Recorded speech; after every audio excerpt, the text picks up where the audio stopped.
Hi everyone, see this problem. సాధారణ వడ్డీతో పెట్టుబడి చేసిన ఒక మొత్తము 12 సంవత్సరాల్లో రెండింతలైన ఆ పెట్టుబడికి వడ్డీ రేట్ ఎంత? సో దీని ఫార్ములా ఏంటంటే RT is equal to 100 into x minus 1. ఈ ఫార్ములా యూజ్ చేసి మనం సింపుల్గా ఆన్సర్ అనేది ఫైండ్ అవుట్ చేస్తాం.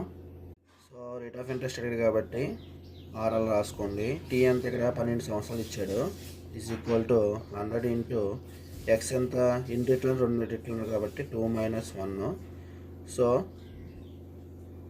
r into 12 is equal to 100 into 2 minus 1 అంటే 100 అవుతుంది. 100 ఇంటూ 1 100. సో r కావాలి 100/12. 12 టేబుల్లో 100 దగ్గరికి 12 8 96. పాయింట్ పెట్టుకుంటే 4 పక్కన 0 పెడితే 12 3 40 అయింది. 12 3 36. మళ్ళీ 4 వస్తే 12 3 36. సో 8.33 వచ్చింది రేట్ ఆఫ్ ఇంట్రెస్ట్ అనేది. సో 8.33%. సో ఆప్షన్ ఏమవుతుంది 1 అవుతుంది.